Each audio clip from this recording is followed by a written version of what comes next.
Hi everyone, welcome back. In this video, we are going to talk about a very practical but often overlooked detail in PCB design: how to set spoke connection and direct connection differently for through-hole components and SMT components. In real-world PCB design, we often use both through-hole parts and surface mount parts on the same board. If all of them use the same connection style, there's a good chance you will run into problems, either during soldering or with electrical performance. Simply put, spoke connections are much better for soldering, so they are commonly used for SMT pads or pads with thinner leads.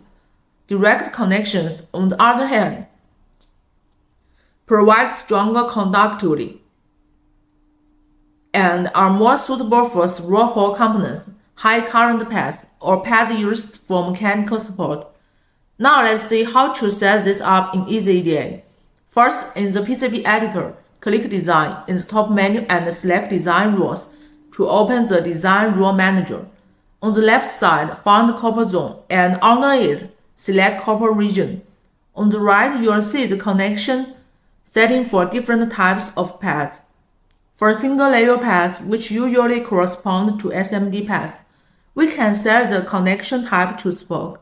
You can also adjust the spoke width, spacing, and spoke angle. 90 degrees is a very common choice. With this setting, SMT components are much easier to solder and are less likely to have poor solder weighting issues. Multi-layer pads are more commonly used for through-hole components or vias.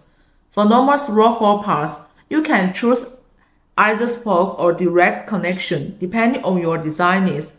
But for power, ground, or other net with high current or impedance requirements, a direct connection is usually recommended. So to quickly summarize the common recommendations: use spoke connection for SMT pads, and for through-hole components, choose spoke or direct connection based on the application. This may look a small detail, but it can make a big difference in soldering success rate and overall board reliability. If you found this useful, feel free to like the video and subscribe for more PCB tips. See you next time. $85,000 prize pool. The EasyEDA 2026 Stars competition is now open worldwide. Material costs largely reimbursed. $100 JLC coupon for every qualified completed project. Top 28 engineers get invited to JLC Factory to see production up close. No pitch decks, no fluff, just working hardware. Submit your build now.